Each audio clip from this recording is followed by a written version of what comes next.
Hello, in this video we're going to derive the range equation. Just previous to this we did an example where we found how far a ball goes when it was thrown at a particular speed at a particular angle. What we're going to do with the range equation is come up with a generic formula for figuring this out. Now, the point is not to get the range equation itself. It has limited use because we're going to make some assumptions.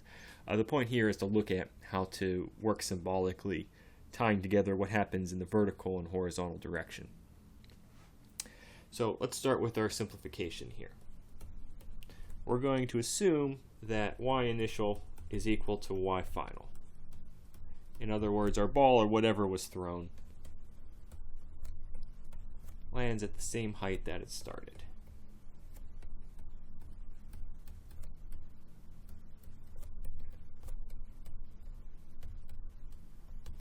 And if this assumption is not true, then the equation we derive is not going to work. So be careful of that.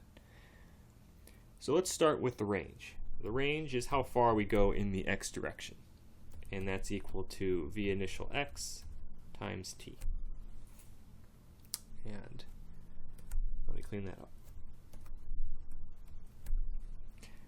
And to get any further, we need to know time. We're going to know what velocity is, or we want an equation that's in terms of velocity, so we need to figure out time.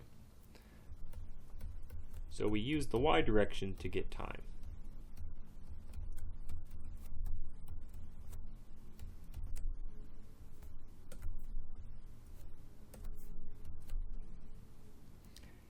So remember, in the y direction we had delta y is equal to y minus y naught is equal to v initial y times t minus 1/2 gt squared. There's a few different ways to write this, but in either case these things are both 0 because we start and end at the same height. And that's why this is a simplification. It gives us a 0 to work with, and so we can rewrite this equation as 1/2 gt squared is equal to v initial y times t. The t cancels out. Multiplying and dividing, we get 2 v initial y on g is equal to t. This is a result we had in the earlier example, but we're going to keep everything symbolically this time. So we're going to plug that into the x direction so that we have the range delta x is equal to v initial x times 2 v initial y on g. Okay, and v initial x is equal to v initial times the cosine of theta. V initial y is equal to v initial times the sine theta. So let's put those into our equation. We'll continue over here on this side.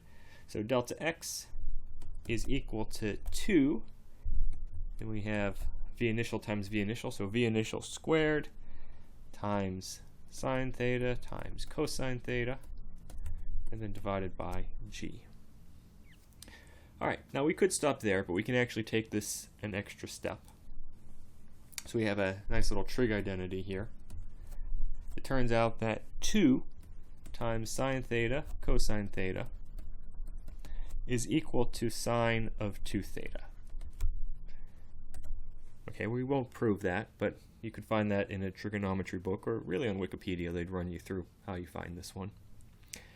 So if we put that substitution in, we get the range delta x is equal to v initial squared on g times sine of 2 theta.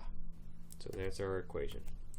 And like I said, this is not a terribly useful equation because it's limited specifically to the case where the ball lands at the same height that it started. Still, you know, it's nice for a quick calculation, like if you want to throw a football to your friend and you want to roughly calculate how much speed you need initially to make it there. You could use this equation. There's also one nice little feature we get. Let's look at this thing. So sine 2 theta, our answer depends on what the angle theta is, and we get the largest answer, which means the biggest range, whenever sine of 2 theta has its maximum value of 1. Okay? And that would happen if we had sine of 90 degrees. So that means that theta equals to 45 degrees is our best range. and any other angle gives you less range. So if the angle is less than or greater than 45 degrees, you don't quite get the maximum range. Again, this is specifically in the case where the ball lands at the same height that it started. If it's not true, then different angles are actually the best maximum, higher or lower. As far as thinking about why would 45 degrees be the best angle, well, that's a path that's splitting your initial velocity in some sense equally, well, exactly equally between the vertical and the horizontal part. So the vertical part of the initial velocity gives you time. And the more initial velocity vertically you have, the more time you have. And time's good because that gives you a lot of time to make your range. The horizontal part of this initial velocity is how fast you're going horizontally, and you want that to be big so that you can make a large range. If you think of some extreme cases, like if we just shoot the ball straight up, you've got tons of time, but it doesn't go anywhere. So that's got a terrible range. Or if you shoot the ball horizontally, it just immediately runs into the ground. And even though you had a lot of horizontal velocity, it didn't have time to go anywhere. And so you sort of want to balance out these two factors. You want to maximize time and horizontal velocity, and you do that with 45 degrees. All right, see you in a little bit.